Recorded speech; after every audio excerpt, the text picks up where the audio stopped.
오늘 영광의 음반자 예배 말씀은 이사야 두 번째 시간입니다. 우리 지지난주 첫 번째 시간에 무엇을 나눴습니까? 이사야는 구원의 이야기다. 그렇죠? 이사야라는 이름이 여호와는 구원이시다. 그래서 66장의 내용이 성경 66권과 마찬가지로 자기 백성, 타락하고 죄악 가운데 가버린 나의 자녀, 내 백성을 구원하는 내용이다. 그래서 주옥 같은 구원의 말씀들이 많다고 그랬죠. 또한 이사야는 왕가 쪽에 있는 선지자였다. 그래서 우시야, 요담, 아하스, 히스기야 이렇게 4명의 왕일 때의 선지자의 역할을 했는데 그때가 딱 북이스라엘이 망해가는 시점이다. 그래서 우시야 왕 때부터 북이스라엘의 혼란이 시작되고 반란에 이렇게 하다가 마지막 그 히스기야 왕 때 북이스라엘이 완전히 아시리아 제국한테 망해버린다. 그래서 우리나라에 탁 적용을 해가지고 우리나라도 북한 정권이 무너지는 이 문제가 한국교회에 달려있다. 그래서 지금 이 약한 정권은 악한 왕과 같다. 아하스 왕과 같다.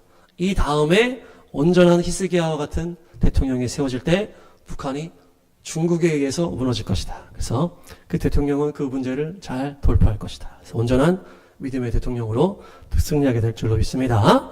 그래서 4명의 왕들이 이제 쭉 스토리를 나눴고 이제 히스기야 이후에 가장 악한 적그리스도와 닮은 그 므낫세 왕 때 이사야가 톱에 썰려 죽었다 그랬죠. 순교하셨다 그랬는데 우리가 이 마지막 때 적그리스도의 때를 이 이사야와 같은 그런 마음으로 내가 순교하더라도 돌파하겠다라는 마음으로 그런 마음으로 신앙생활 하자. 이게 첫 번째 얘기였습니다. 두 번째 시간은 어떤 내용을 나눌까 기도 가운데 마엘살랄 하스바스 이런 이름이 있죠. 그래서 이사야 8장에 나오는데요. 이사야 아들의 이름입니다. 그래서 마엘살랄 하스바스가 오늘 주제예요. 그래서 약탈에 빠르고 포에게 신속한 이런 의미예요. 마엘살랄 하스바스. 약탈에 빠르고 포에게 신속하다. 이것이 무슨 의미예요? 북이스라엘이 속히 멸망할 거라는 그런 예언적인 이름이에요. 이 마엘살랄 하스바스가. 그래서 오늘 또 이제 북한에 대한 내용이 또 나올 것 같은데 하나님께서 이사야에게 북이스라엘이 신속하게 망할 것이라고 하는 그 예언적 계시를 딱 주시면서 그 아들의 이름을 딱 주신 거예요. 이사야 8장 3, 4절 한번 읽겠습니다. 이사야 8장 3, 4절. 예. 이사야의 아내도 예언자다 이렇게 얘기를 하죠. 하여튼 둘 다 믿음이 좋았다라는 것 같은데 하나님의 말씀을 이제 태어나는 그 가정에서 아이가 딱 태어났는데 하나님이 아이의 이름을 딱 주신 거예요. 그래서 마엘살랄 하스바스다. 이걸 본명으로 했을지는 모르겠어요. 그래서 마엘살랄 하스바스야 너무 기니까 노략이 속히 올 것이다. 이렇게 이름을 지으라고 한 거예요. 그래서 아시리아가 다메섹 그 다마스쿠스와 그 북이스라엘을 공격할 것이다. 사마리아를 공격할 것이다. 그래서 다마스쿠스가 다메섹이고 사마리아는 북이스라엘의 수도잖아요. 이 다마스쿠스가 아람이라고 하는 나라의 수도입니다. 아람은 지금 시리아 지역이라고 하는데 아시리아랑은 좀 다른 거예요. 예. 시리아, 아시리아 이게 연결되는 게 아니고 그래서 아람은 이제 수도가 다메섹인데 이 아람이랑 북이스라엘을 아시리아 제국이 쳐들어와서 망하게 한다. 예, 그 얘기죠. 아람은 이제 북이스라엘 여기 있고 아람은 좀 위쪽에 있어요. 북쪽에. 그래서 이 두 나라를 이 아시리아가 팍 이제 침공해서 완전히 약탈할 것이다. 이제 그런 내용이에요. 이것을 또 우리로 가져오면 어때요? 북녘 땅은 속히 망할 것입니다. 중국에 의해서 망하고 이 정권이 지나가면 바로 망할 것이다. 이렇게 선포하는 거예요. 속히 망한다. 속히. 네, 그래서 우리가 아들을 낳을 때 하나님께서 계시를 주실 때가 있잖아요. 그래서 첫 번째는 이제 에녹이 이제 아들을 낳을 때 종말의 계시를 딱 주셨어요. 그래서 자기 아들을 낳아야 되는데 이때 이 종말의 그거 열어주신 거예요. 그러면서 무드셀라라고 이름해라. 무드셀라. 그래서 이 이름은 보내면 끝이 온다. 또한 이 진영 끝에서 싸우는 창의 사람이라고 그랬죠. 이 창의 사람이 죽으면 이제 뒤에 다 죽는 거예요. 그래서 마지막 이 보로의 그 인물이고 이 이름이 보내면 끝이 온다. 그래서 죽으면 홍수가 온다. 이런 이름이라는 거예요.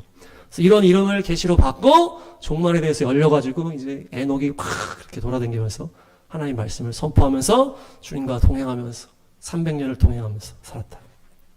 사무엘이 어릴 때 이스라엘의 법궤를 빼앗기잖아요. 엘리가 이렇게 비대해지고 눈이 어두워지고 그 타락한 그 아들들 홈니와 비누아스 이렇게 해가지고 완전히 엉망일 때 이 블레셋의 전투 가운데 법궤를 빼앗겨버려.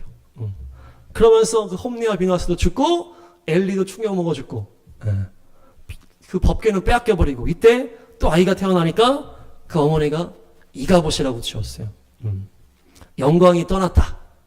이건 좀 비극적인 이름인데 지난주에 우리 히스기야의 이제 아하스의 아들 히스기야 연결할 때도 임마누엘이라는 계시를 주셨잖아요.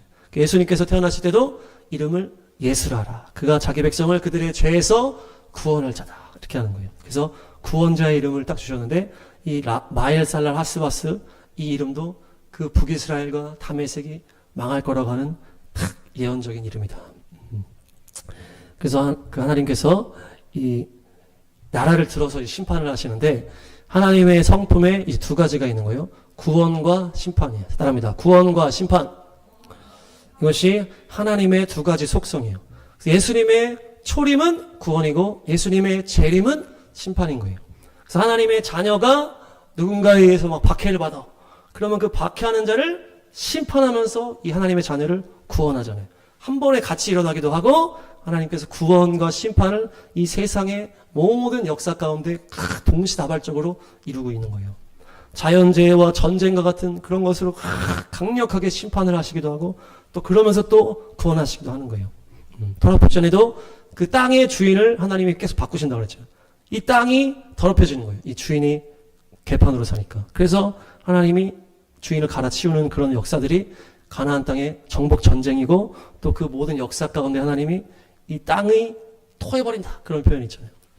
그 땅이 오염되고 죄악 가운데 되니까 그 주인을 토해버리는 것이 하나님의 심판으로 임하는 것이에요. 그래서 가나안 땅 정복 전쟁 또한 우리가 그 종교개혁 이후에 열방의 제국주의라는 이름으로 그렇게 들어가면서 심판한 것도 그런 원리라고 그랬죠. 그 땅의 죄악들을 다 심판하면서 들어가는 거예요. 복음을 가지고. 그런데 이 원리 중에 7년 환란의 원리가 있다. 자, 따라합니다. 7년 환란의 원리.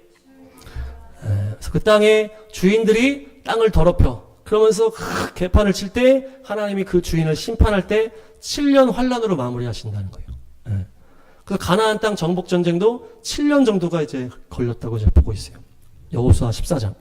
이 이제 얘기가 이제 누가 하는 거예요? 갈렙이 이제 하는 거예요. 근데 이때가 정복 전쟁이 끝날 때쯤에 이 지파별로 기업을 나눠줄 때라는 거예요. 그 가데스 바네아에서 정탐한 이후부터 38년이라고 보는 거예요. 그래서 그 이후에 7년 전쟁을 통해서 이제 85살이 됐다. 이렇게 보는 거예요. 그래서 이 갈렙의 나이를 통해서 이 여호수아 정복 전쟁이 한 7년 정도로 진행된 거예요. 그러니까 그 땅의 심판이 7년의 과정을 거쳐서 심판이 됐다는 얘기죠. 그래서 우리나라도 얘기했잖아요. 신사 참배가 강력하게 추진될 때부터가 이제 해방 때까지가 딱 7년이에요. 그래서 38년도부터 막 이 신사 참배 강력하게 그러면서 45년까지 이 박해의 어려움이 있었고 그 유대인들도 똑같은 그 시점 38년부터 45년까지 이렇게 학살하고 막 죽이고 하는 시간이 그 7년이에요. 그래서 우리나라 역사도 7년이고 유대인 역사도 7년이고 가나안 땅 정복 전쟁도 7년이다. 그래서 부분적이고 지역적이고 민족적인 심판도 7년으로 주님이 마무리하시고 이 전 열방의 모든 이것을 마무리할 때도 7년으로 마무리하시는 거예요. 그래서 7년 환란이 딱 마지막인 거예요. 그렇게 따지면은 북한도 무너질 때 7년의 시간이 있을 것이다. 이렇게 보는 거죠. 그 북한도 7년의 과정을 통해서 망할 것이다. 그 7년이 지금 시작됐을까요? 저는 모르겠지만 개인적으로는 그 7년의 시작이 어떤 러시아 전쟁 파병했잖아요. 그러면서 어떤 뭐 불의한 피가 흘려진 거예요. 그 북한 청년들 아무것도 모르는 청년들. 그런 데 연결이 되지 않을까. 그러면서 막 홍순하고 막 그랬었거든요. 이거랑 또 지금 정권이랑 연결해서 그 지난번에 나눴던 말씀이랑도 연결하면 그런 과정 중에 7년을 더하면 이제 30년, 31년 이쯤이에요. 그래서 그때 북한 정권이 무너지지 않을까. 그래서 하나님께서 또 이렇게 때에 맞춰서 역사하실 것이다. 이 7년이 뭐 저는 정확하게 모르겠지만 지나고 나면 알겠지만 소련이 붕괴됐잖아요. 소련도 그 7년의 과정으로 붕괴됐어요. 살펴보니까 소련이 몇 년에 붕괴됐습니까? 할렐루야. 네, 91년도에 붕괴했거든요. 그러니까 그 전에 수많은 징조들이 있었어요. 네, 베를린 장벽은 89년도에 무너졌고 그런데 그 7년을 좀 앞서가니까 91년에서 7년을 앞서가니까 85년도에 고르바초프가 딱 선출이 되는 거예요. 고르바초프는 처음부터 이 소련을 이 경제를 이제 개혁을 하려고 생각을 하면서 거기서 시작을 하는 거예요. 그때부터. 85년에 고르바초프가 딱 들어오고 86년에 체르노빌 원자력 발전소 사고가 일어나는 거예요. 이것 때문에 엄청난 경제적 손실이 일어났겠죠.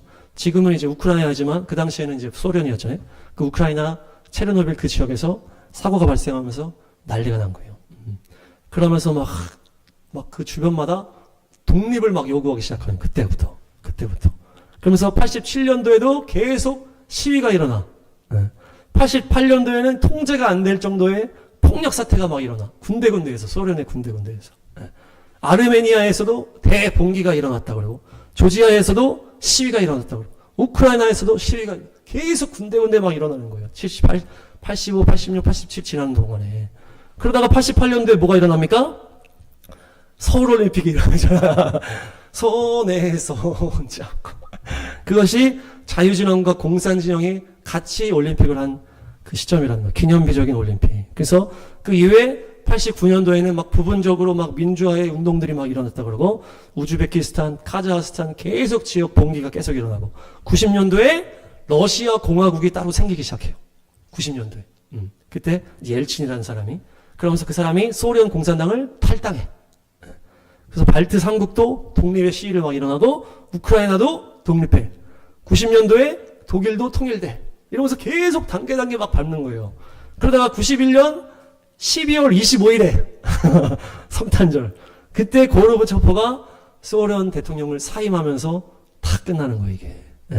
그러면서 소련 국기가 내려가면서 다 해산되고 러시아로 딱 바뀌는 거예요. 그 소련의 공산주의 이 제국이 7년의 과정을 거쳐서 탁 망한 거예요. 그러니까 북한도 이런 과정이 있겠구나 생각을 하는 거예요. 저희가 23년도에 이제 개척하자마자 용문산 기도 갔다 그랬잖아요. 거기서 기도하는데 제가 북한 백성들이 일어나서 반란을 일으켜 달라고 막 기도하니까, 그런데 그 시간이 지난 다음에 무슨 일이 일어나요?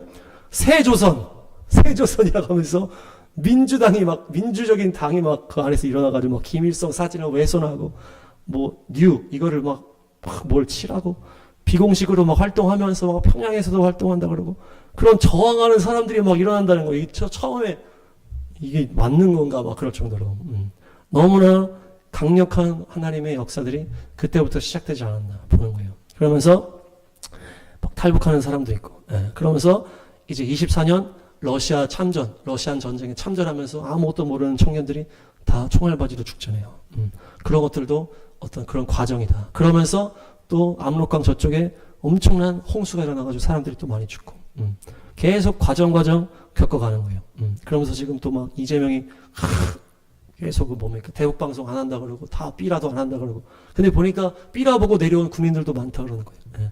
하여튼 뭐 이재명이 막 이렇게 안 좋게 하고 있지만은, 이게 보니까 북한이 이제 그렇게 하지만, 이재명이 막 북한에 막 눈치를 보면서 하지만은 북한은 막 무시해, 이재명을. 그렇게 막 좋게 해줘도 막 무시하는 거예요, 북한은.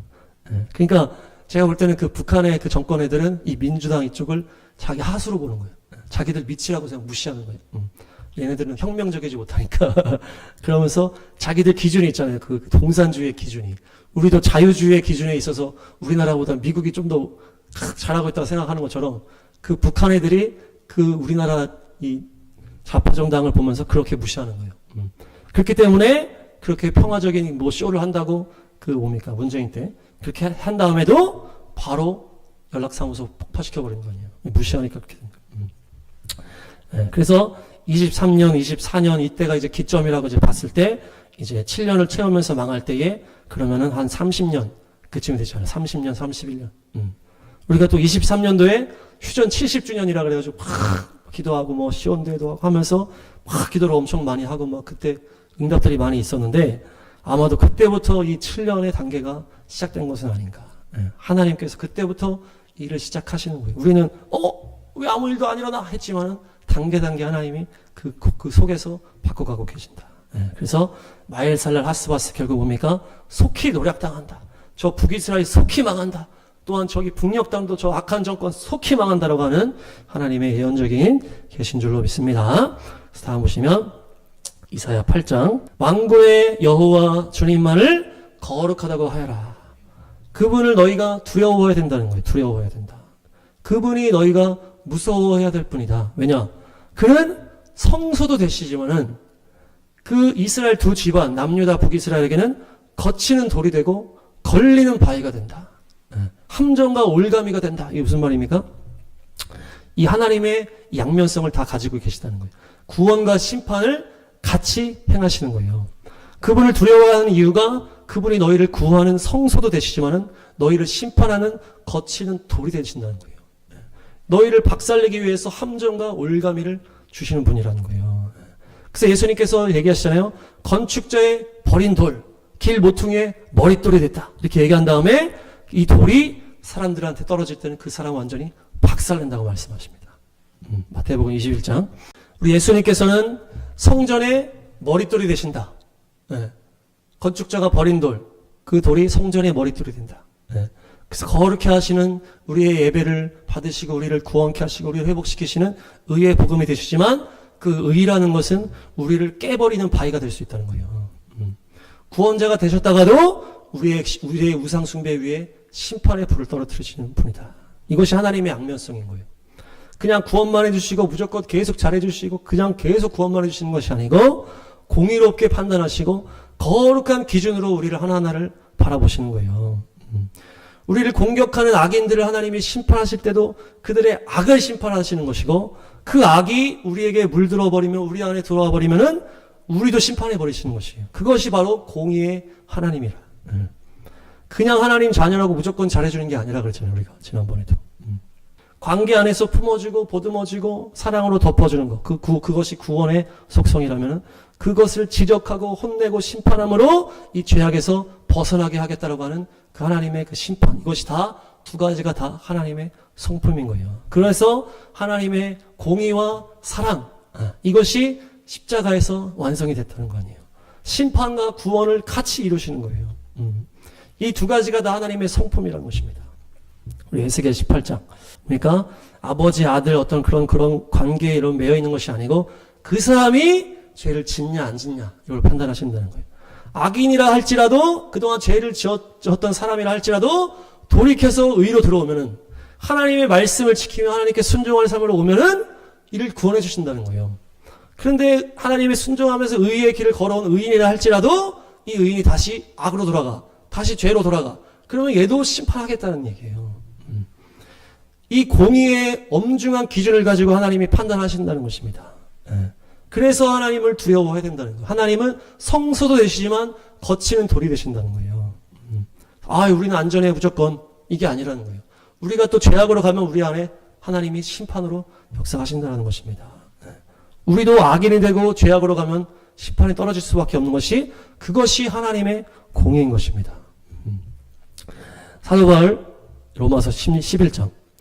그 가지들이 교만함으로 인하여서 그들이 믿지 않고 죄악 가운데 가서 그들이 잘렸다는 거예요. 그래서 너희들이 부서졌는데 너희들도 제대로 안 하면 잘릴 수 있다는 얘기예요. 그것이 하나님의 인자하심과 준엄하심이라는 거예요. 젖붙은 가지도 아끼지 않으신다.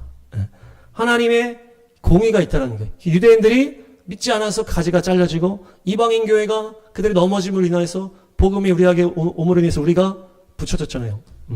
그러나 또 우리가 교만하게 죄악으로 가면 우리도 잘라진다는 거예요. 다시 유대인들도 온전하게 믿음으로 들어오면 다시 붙여진다는 거예요. 아낀다는 것은 용서하신다라는 표현이에요. 죄 지은 것을 너희를 아끼지 않으신다라는 것이 용서하지 않으신다는 얘기예요. 죄에 대해서는 넘어가실 수가 없는 것이 하나님의 공의입니다. 공의. 그것이 거룩이요 공의인 거예요. 그냥 덮어둔다고 되는 것이 아니라는 것이에요. 그렇기 때문에 예수님께서 이 땅에 오셔야만 했던 거죠. 이 죄는 그냥 넘어갈 수 없기 때문에 누군가가 무조건 해결을 해야 되고 무조건 심판이 떨어져야 되는 것이 죄라는 것이에요. 그래서 에스겔 18장은 어떻게 마무리되는 거예요? 너희 죄 짓지 말고 살아! 왜 죽으려고 하냐? 왜 죄 짓고 죽으려고 하냐? 죄에서 나와서 너희 살아라! 살아라! 살아라! 죄 지으면 죽는 거야! 정신 차려! 이렇게 얘기하면서 끝나는 거예요. 그러니까 이사야에 다시 보시면 이사야라 아수르를 하나님이 진노의 몽둥이로 사용하신다라는 말씀이 나오는데요. 이사야 10장. 이게 뭡니까? 하나님께서 이 북이스라엘 또한 다른 나라들을 심판하기 위해서 아시리아라는 제국을 사용하시는데 하나님의 진노의 몽둥이라는 거예요. 몽둥이. 하나님이 이 몽둥이를 들어서 하나님이 사용하시는 거예요. 그래서 경건하지 않은 민족을 다 심판하시는 거예요. 그래서 이들이 닥치는 대로 다 때려 부시는 거예요. 다 노략하고 약탈하고 죽이고. 아시리아가 그렇게 잔인했다 그러잖아요. 근데 아시리아는 하나님이 자기를 들어서 쓰는 것을 전혀 알지 못한 거예요. 그렇게 하나님의 그런 마음이 전혀 없었어요. 그러니까 이들은 그냥 어떻게 하면 이들을 파괴하고 죽이고 어떻게 하면 더 멸망시킬까 이런 생각만 하면서 죽였다는 거예요. 자기 민족을 하나님의 진노의 몽둥이로 사용하는 거나 이런 개념이 없었다는 거예요. 그러니까 자기 폭력을 그냥 최대치로 끌어들여가지고 그렇게 잔인하게 죽였다는 거예요. 그러니까 이들이 다 정복하고 나니까 하나님이 들어서 이들이 이렇게 된 건데도 이들이 어떻게 되는 거예요? 교만해지는 거예요. 교만해지는 거예요. 하나님이 자기를 들어서 쓴 건데 하나님이 나를 들었다고 생각을 못하니까 교만해지는 거예요. 아, 우린 너무 강해. 그래서 남유다한테 쳐들어와서 야, 이 주변에 누가 우리를 이긴 사람이 있냐. 너희들 끝났다. 너희 이제 항복해라. 이러면서 막 이렇게 얘기하잖아요. 자기네들 그렇게 세다는 얘기예요. 하나님이 들어서 사용했지만 전혀 그걸 알지 못하고 자기들이 잘한 줄 알고 교만해졌다는 거예요. 그렇게 하니까 어떻게 되는 거예요? 이 아시리아도 또 심판받는 거예요. 하나님이 이 아시리아를 들어서 진노의 몽둥이로 사용했어요. 하나님이 사용하셨는데 얘가 깨닫지 못하고 교만해지니까 얘도 심판받는 거예요. 이사야 10장. 아시리아 제국을 하나님이 들어서 사용했지만은 이들이 그거를 모르니까 자기 교만에 완전 빠져가지고 뭐라는 거예요? 내가 온 민족들의 경계스러운 게 완전 정복했다는 얘기죠. 재물을 다 탈취하고 완전히 주민들을 다 진압했어. 내 손의 힘과 내 지혜로 이렇게 했어. 나는 참으로 현명한 사람이야. 이렇게 얘기하면서 뭐 알을 모두 다 뭐 이렇게 하고 다 탈취하라. 누구도 이렇게 우리를 대적하지 못했다. 소리를 내는 사람이 없었다. 이렇게 아수르가 이렇게 얘기했다는 얘기예요. 그러니까 하나님이 뭐라 합니까? 도끼가 하나님이 아수르를 도끼로 사용해서 하나님이 심판하신 건데 도끼가 어떻게 이 든 사람한테 뽐내고 몽둥이가 사람을 들려고 하냐? 이렇게 되는 거예요. 그래서 얘들도 또 심판을 받는 거예요. 그래서 질병을 보내고 파리하게 하고 가슴에 화병을 걸리게 하고 뭐 다 태워버리신다고 하나님이 심판하시는 것입니다. 그 교만함을 벌하겠다는 거예요. 교만함을. 그것을 하나님이 나를 들어서 쓴 것을 모르니까 내가 잘난 줄 아니까 하나님이 그 사람도 심판해버린다는 거예요. 네. 이스라엘 백성들로 가나안 땅 백성들이 너무 타락했다고 그랬잖아요. 그래서 그 땅의 새로운 주인으로 이스라엘 백성들이 들어간 거예요. 하나님이 임명하셔가지고 들어가서 심판으로 들어가서 사는데 또 그들이 우상숭배에 빠져가지고 죄악 가운데 가니까 하나님이 또 없애버린 거예요. 북이스라엘 남유다고 뭐고 다 우상숭배로 망하게 하는 거예요. 교만해지니까 우상숭배가 들어오는 거잖아요. 교만해지니까 하나님 신경 안 쓰고 자기 교만에 빠져버리는 거잖아요. 그래서 우상숭배는 교만함에서 시작되는 것입니다. 교만은 뭡니까? 나를 위한 그런 거예요. 나를 위한. 내가 높아졌기 때문에 나를 위해서 이게 다 맞춰줘야 되는 거예요. 우상들은 우리가 왜 우상숭배를 왜 하는 거예요? 우상을 숭배하는 게 아니고 나를 위한 우상을 숭배하는 거잖아요. 이 우상들이 나한테 잘하기 때문에 이게 숭배라는 거예요.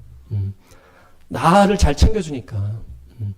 우리가 좋아하고 사랑하고 너무 빠져버리면 이게 우상이라고 그랬죠. 하나님이. 마음을 너무 쏟아버리면. 우리가 마음을 쏟아지리고 하는 이 대상이 왜 그렇습니까?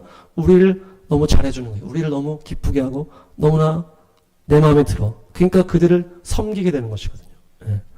이 우상숭배가 결론적으로는 나를 다 숭배해준다고 연결하는 거예요. 자기 숭배가 결국 우상숭배라는 거예요. 네. 하나님은 우리를 좋게도 해주실 때도 있지만 우리한테 혼내실 때도 있고 우리 마음대로 안 하실 때가 많잖아요. 그러니까 점점 싫어질 수 있는 거예요. 우리가 사춘기 자녀가 머리가 커지면 어떻게 되는 거예요? 엄마의 잔소리가 싫어진다는 거 아니에요. 엄마가 잔소리 하는 순간 막 열받는다고 그렇게 얘기하더라고요. 텔레비 보니까. 그러니까 자기에게 좋은 얘기만 듣고 싶은 거예요. 사춘기 때 교만해지니까. 친구들은 나쁜 얘기를 안 하잖아요. 아이, 괜찮아. 다 이러면서 다 좋은 얘기만. 근데 엄마는 보면서 계속 나쁜 얘기를, 그러면 안 되지, 잔소리 계속 이렇게 하니까 싫은 거예요. 그 엄마 존재가. 교만해져서 엄마가 싫어지는 거예요. 자기가 엄마 뱃속에서 나온지를 잊어버리고, 그러니까 친구들이랑만 놀기 좋고 엄마는 그냥 짜증나는 존재거든. 그러니까 이 우상숭배라는 거는 자기를 기쁘게 하는 존재들이기 때문에 우상숭배가 되는 거예요. 그것이 분화와도 연결이 되는 것이고. 그래서 자기 숭배가 우상숭배요, 탐심이 우상숭배니라. 네.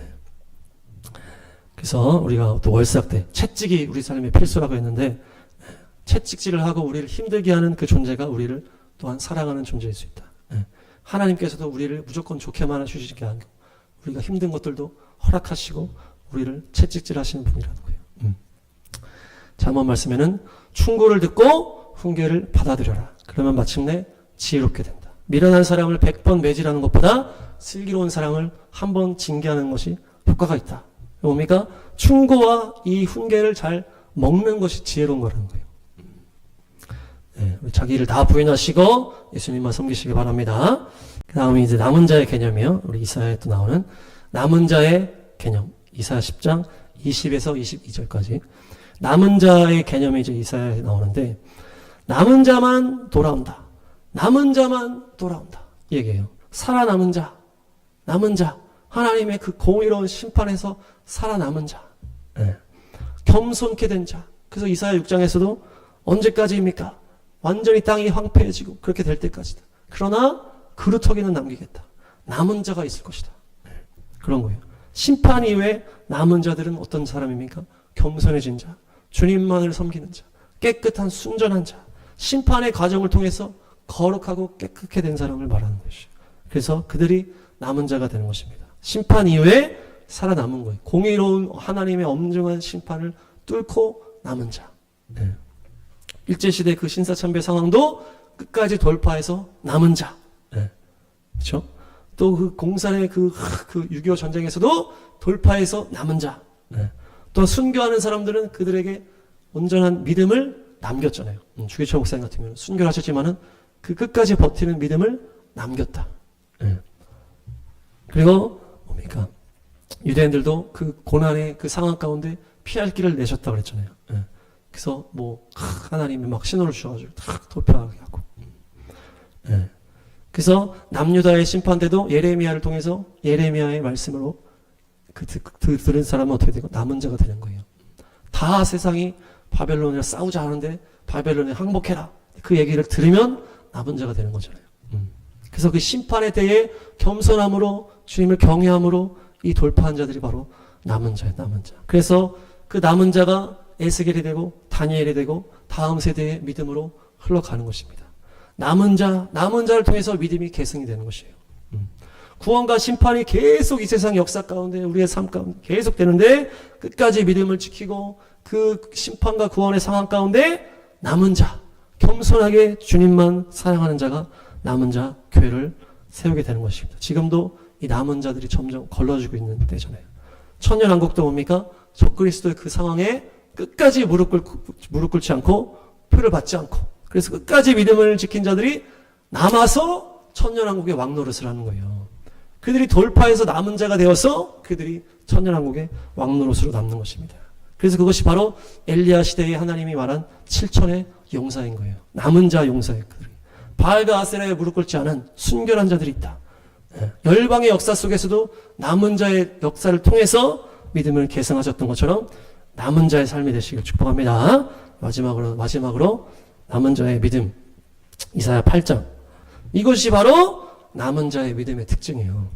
주님이 야곱의 집에서 얼굴을 돌리셨다는 거 뭡니까? 이 야곱의 집에 심판이 부어지는 거거든요.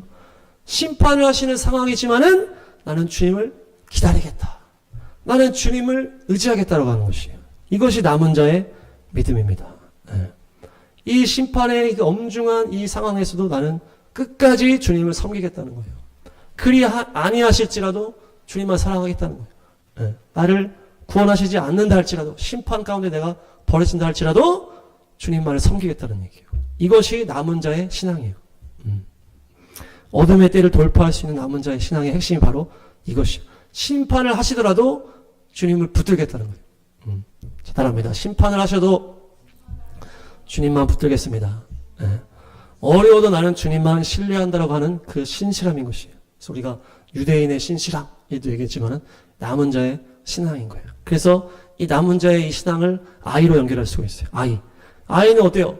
부모님을 혼내면은 확 울면서 부모님한테 안기잖아요. 이거를 기억하셔야 돼요. 아이는 부모님 막 혼내. 그 울면서 엄마한테 안기는 거예요. 엄마가 혼냈지만은 엄마 품에 다시 안기는 거거든요. 예. 이것이 이 아이의 마음이 순수하고 그 엄마와 이 부모의 그 관계가 온전해지기 때문에 그렇게 되는 거예요. 근데 사춘기가 오고 이렇게 되면 어떻게 돼요? 엄마가 혼내면 집 나가버려. 어머니 나를 혼내! 이러면서 집 나가버리는 거 아니에요. 예. 잔소리하고 나를 때리기까지 하려고 막 사춘기는 이제 교만해지고 이제 어둠이 들어오고 이러니까 관계가 뭐고 나가버리는 거잖아요. 근데 아이처럼 하나님이 혼내셔도 하나님 품에 안겨야 되는 거예요. 그것이 주님이 기뻐하시는 거예요. 집 나가는 걸 하나님이 제일 싫어한다는 거예요. 제일 싫어요. 집 나간 사람은 어떻게 못하는 거잖아요. 고생하다가 회개하고 돌아오면은 받아주시지만은 집 나가서 하나님 떠나서 이렇게 있는 거를 어떻게 할 수가 없는 거예요. 그러니까 우리가 어려워도 주님을 붙들자. 힘들어도 예배를 드리자. 이제 그런 거겠죠. 예, 그랬을 때 주님이 우리를 또 회복시켜 주시는 거예요. 우리를 심판하시더라도 다시 회복의 길로 우리를 이끌어 주시는 거예요. 혼나더라도 다시 부모님의 품에 안겨야 된다. 이게 이제 그 얘기예요. 이 아이들, 그 주님 품에 심판 가운데에도 주님 품에 안기는 아이들을 기억해라. 이것이 징조요 예표다. 예. 그래서 이 심판 가운데, 어둠의 때 가운데 이 아이, 부모님이 혼내도 울면서 부모님 품에 안기는 것이 바로 살아있는 징조와 예표다라는 거예요. 그래서 그것을 똑같이 누가 하신 거예요? 예수님이 하신 거예요. 하나님이 예수님을 심판하시는 거잖아요. 십자가가. 그런데 이 겟세마네 너무 하기 싫었지만 그 가운데서 기도를 하면서 그냥 주님 뜻에 맡기겠다고 하고 그냥 안긴 거잖아요. 하나님이 외면했다 그러죠. 기도하는데 외면했다. 아버지 뜻대로 되기를 원합니다. 그렇게 하면서 그냥 아버지 품에 안긴 거거든요, 예수님이. 이 심판의 과정 중에 있지만 예수님이 그냥 아버지 품에 안긴 게 십자가를 돌파한 거라는 거예요. 그랬더니 주님이 예수님을 부활시키신 거예요. 아브라함이 이삭을 죽이려고 할 때 아브라함이 자기를 죽이려고 하는데 아빠가 자기를 죽이려고 하는데도 그냥 따라간 거 아니에요. 그냥 따라간 거. 그냥 안긴 거라는 거예요. 그냥. 그걸 부모님을 향한 믿음이라는 거죠. 근데 결국 아브라함이 이삭을 죽이지 않고 다른 양을 죽인 거예요. 아니 이 나를 죽이려고 하는 이 아빠가 우리 친아빠가 만나면서 아빠를 때리고 도망갈 수 있었다는 거예요. 이삭이. 예. 아브라함이 나이가 있었고 이삭은 뭐 15살이라 그렇다 그러니까 때리고 도망갈 수 있는 거예요. 그런데 아니 혼내는 상황에서도 아버지만 의지하겠다. 아버지가 나를 죽이려고 하지만도 나는 아버지를 붙들겠다는 얘기예요. 그렇게 했을 때 주님의 선한 뜻과 회복과 구원으로 나아갔다는 얘기입니다. 예. 그래서 그 순종이 놀라운 부활과 승리의 결과를 가지고 왔다. 그래서 사랑하는 아버지가 나를 혼내더라도 그 품에 다시 안기자. 그분만 의지하자. 믿음 변치 말자. 이것이 바로 남은 자의 믿음이라는 거예요. 할렐루야. 정리하겠습니다. 마엘살랄 하스바스. 노략이 속히 온다. 북이스라엘이 아수르 제국에 망할 것이다라는 예언. 그것이 그대로 성취되었을 뿐만 아니라 우리 북녘 악한 정권도 속히 무너질 줄로 믿습니다. 그래서 7년의 이 과정을 통해서 이 저 북녘 땅이 무너질 것이다. 그래서 소련도 그렇게 망했던 것처럼 북한도 그런 과정을 통해서 망할 것이다. 하나님의 속성, 구원과 심판. 그래서 하나님의 양면성입니다. 구원하시고 심판하시고 심판하시고 구원하시고. 예. 우리가 온전하게 살다가 죄 가운데 가면 죄에는 심판이 떨어질 수밖에 없다. 그래서 우리가 하나님을 두려워하는 마음으로 죄를 버리고 살아라. 성소도 되시고 의지도 되시고 구원도 되시지만 박살내고 심판하는 거치는 돌이 되시는 분이 우리 아버지다. 그래서 우리가 교만해지지 않아야 된다. 아수르가 하나님의 든 도구였지만 그것을 기억하지 못하고 또 자기가 잘한 줄 알고 이러니까 하나님이 또 이 아수르를 심판했던 것처럼 교만하게 되면은 우상 숭배에 넘어지는 것이다. 그래서 탐심은 우상 숭배다. 나를 위한 삶이 아니고 주님께 엎드려라. 또한 나를 힘들게 책망하는 하나님의 품을 떠나지 말고 그 품에 안겨라. 그것이 남은 자의 믿음이다. 그래서 그 남은 자의 신앙이 계속 계승이 되는 것이다. 그래서 그것이 바로 예수님의 십자가요 이삭의 믿음이다. 그래서 남은 자가 다음 세대를 열어제끼고 또한 천년왕국을 열어제끼는 것이다. 그래서 우리가 남은 자가 되셔서 심판하시더라도 주님 품에 달려감으로 끝까지 믿음을 잃지 않고 승리하는 모두가 되시길 축복합니다.